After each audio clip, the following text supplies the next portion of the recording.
कुछ नाम ऐसे होते हैं जो वक्त गुजरने के बावजूद लोगों के दिलों से नहीं मिटते, जो महज इंसान नहीं एक एहसास बन जाते हैं। हंसी, शाइस्तगी, वकार और फन का ऐसा इम्तिजाज कि देखने वाला बरसों बाद भी कह उठे, ये था मोइन अख्तर। कैसे हैं आप? बेगैरत, बेशरम, बेहया। शर्म आना चाहिए तुमको, डूब मरना चाहिए। कैसा मुसलमान है? न सलाम न दुआ, डायरेक्ट पूछते ही कैसे है? उसका चेहरा, उसका अंदाज़े गुफ्तगू और वो नरम मुस्कुराहट, जैसे स्क्रीन पर जिंदगी बोल उठती हो। लेकिन इस चमक के पीछे एक हसास, थका हुआ और खामोश इंसान भी था, जो अपनी कामयाबियों के शोर में अक्सर खुद से तन्हा रह जाता था। 24 दिसंबर 1950 को कराची में पैदा होने वाला यह लड़का शुरू से ही एक गैर मामूली जहानत रखता था। खानदान का ताल्लुक भारत के शहर मुंबई से, लेकिन तकसीम हिंद के बाद उसके वालिद पाकिस्तान आ गए। मोइन ने मैट्रिक के बाद तालीम ज्यादा आगे नहीं बढ़ाई, लेकिन जो ज़ौक़ उसमें था वो किसी डिग्री का मोहताज नहीं था। बचपन से ही उसके अंदाज़े गुफ्तगू में एक खास नज़ाकत थी। वो घर में बुजुर्गों की नकल इतनी महारत से उतारता कि सब हंस पड़ते। शायद वो लम्हा ही था जब किस्मत ने चुपके से उसके हाथ में फन का चिराग थमा दिया। ये साल था 1966। पाकिस्तान टेलीविजन कराची सेंटर के इफ्तिताही दिन एक दुबला पतला नौजवान स्टेज पर आया और नाजरीन को ऐसा महसूस किया कि सब हैरान हो गए। वो लड़की मुझे मुड़ के देख रही थी। मुड़ के नहीं देख रही थी भैया, उसके गर्दन की फिटिंग ही उल्टी है। लड़की कहने लगी आप मुझे सलील कर रहे हैं। अपनी तरफ से तो पूरी कोशिश कर रहे हैं। यही उसका पहला स्टेज शो था और वो लम्हा उसके फनी सफर की बुनियाद बन गया। उसके बाद तो जैसे कामयाबियों की एक लंबी कतार लग गई। टीवी, रेडियो, स्टेज, मज़ाक, मेजबानी, संगीत, हर मैदान में उसने कमाल कर दिया। ड्रामा सीरियल रोजनामचा, इंतजार फरमाइए, स्टूडियो 2:45 और स्टूडियो 2:30, इन प्रोग्राम्स में उसकी परफॉर्मेंस आज भी बेमिसाल समझी जाती है। उसके मुकालमे, उसके एक्सप्रेशन और सबसे बढ़कर उसकी इज्जतदार मजाक, यही उसकी पहचान बन गए। वो हंसता भी था और साथ साथ सोचने पर मजबूर भी कर देता। मोइन अख्तर सिर्फ कॉमेडियन नहीं, वो एक तहजीब का नुमाइंदा था। उसने अपने फन से ये साबित किया कि मजाक का मतलब तज़हीक नहीं बल्कि जहानत होता है। वो स्टेज पर जब बोलता तो लफ्जों से खुशबू आती, ना किसी को शर्मिंदा करता, ना किसी का मजाक उड़ाता, मगर सामीन को हंसाकर रुला देता। जब कभी उससे पूछा जाता कि आप कॉमेडी के बादशाह हैं, तो वो मुस्कुराकर कहता, बादशाह तो वो होता है जो दिलों पर हुकूमत करे, मैं तो बस हंसी बांटता हूँ। क्या हारमोनियम बजाने का शौक है? अबे साले, जब माफ करना, मैं उससे मैं इधर उधर निकल जाता हूँ। जब हारमोनियम बजा रहा हूँ तो जाहिर है हारमोनियम बजाने का शौक, लेकिन शौक मुझे कुछ और भी। मोइन अख्तर की जाती जिंदगी हमेशा पर्दे में रही। उसने शोबिस की चमक दमक के बावजूद अपने घर को बहुत महफूज रखा। उसकी शादी एक ही बीवी से हुई जो उसकी जिंदगी का सुकून और सबसे मजबूत सहारा थी। बीवी का नाम अवामी तौर पर ज्यादा मशहूर नहीं, क्योंकि वो खुद हमेशा खामोशी और सादगी को तरजीह देती रही। यही वो औरत थी जिसने मोइन की जिंदगी के हर मरहले में उसका साथ निभाया। फनकार मोइन स्क्रीन पर था, मगर घर में वो एक नरमदिल शौहर और मोहब्बत करने वाला बाप था। अल्लाह पाक ने मोइन अख्तर को 5 बच्चों से नवाजा, जिनमें 2 बेटे और 3 बेटियां।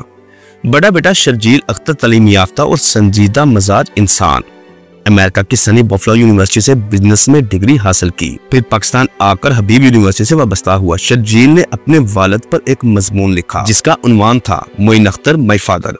ये मजमून आज भी डॉन अखबार की वेबसाइट पर मौजूद है, और जब वो अपने वालिद के बारे में लिखता है तो ऐसा महसूस होता है जैसे बेटा नहीं, एक शागिर्द अपने उस्ताद को खराजे अकीदत पेश कर रहा हो। जबकि दूसरा बेटा मंसूर अख्तर ज्यादातर मीडिया से दूर रहता है।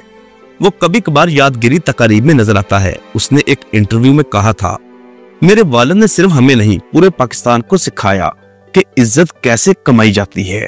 यही जुमला बता देता है कि उसके दिल में अपने वालिद के लिए कैसा एहतराम है। मोइन साहब की बेटी मतीहा मोइन, जो तख्लीकी शोबों में दिलचस्पी रखती है, वो कई मौकों पर अपने वालिद के फन को याद करती हैं। सोशल मीडिया पर इनके अकवाल और पुरानी बातें शेयर करती रहती हैं। जबकि दूसरी बेटी नौशीन अख्तर शादीशुदा जिंदगी गुजार रही है। वो बैरून मुल्क मुकीम है और वालिद की याद में अक्सर उनके लिए दुआ लिखकर पोस्ट करती है। जबकि मोइन साहब की तीसरी बेटी का नाम जराए में जाहिर नहीं, लेकिन करीबी अफराद बताते हैं कि वो भी अपने वालिद की तरह अदब और फन्ने लतीफा से खास शगफ रखती है। ये वो खानदान है जिसने कभी नाम शोहरत को नुमाइश नहीं बनाया।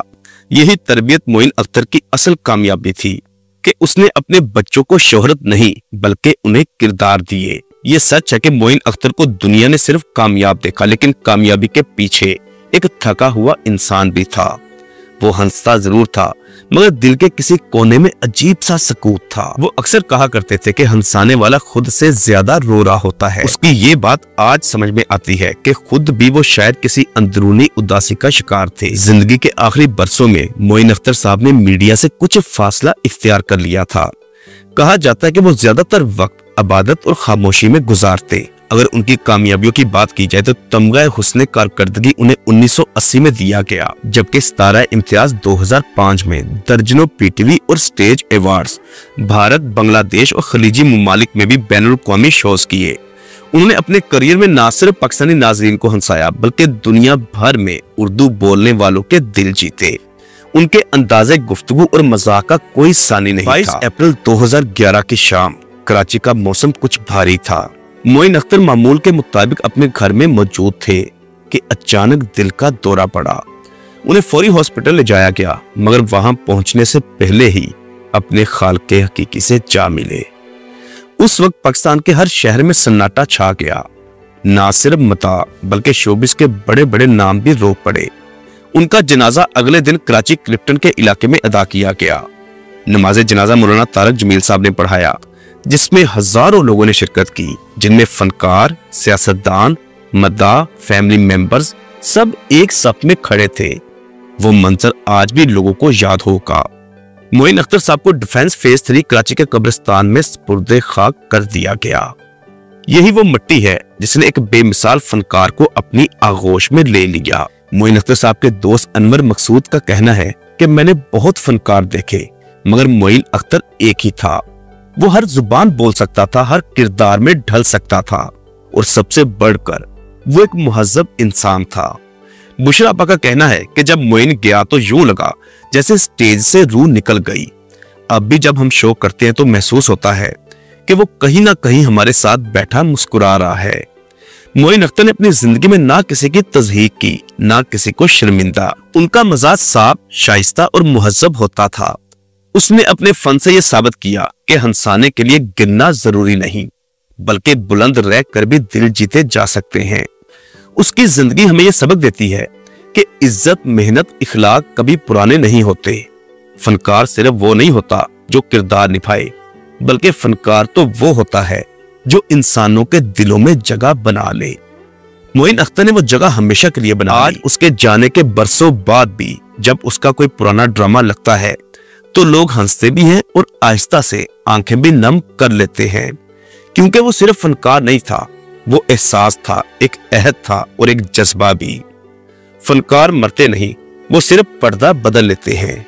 और मोइन अख्तर साहब आज भी हमारे दिलों में जिंदा हैं, हमारी मुस्कुराहटों और हमारी यादों में। दोस्तों, मोइन अख्तर साहब की पर्सनैलिटी और उनकी शख्सियत के मुत्तलिक अपनी कीमती राय का इजहार नीचे कमेंट बॉक्स में लाजमी कीजिए और हमें सपोर्ट करने के लिए हमारा चैनल सब्सक्राइब और साथ दिए गए बेल ऑप्शन को भी प्रेस कर दें। शुक्रिया।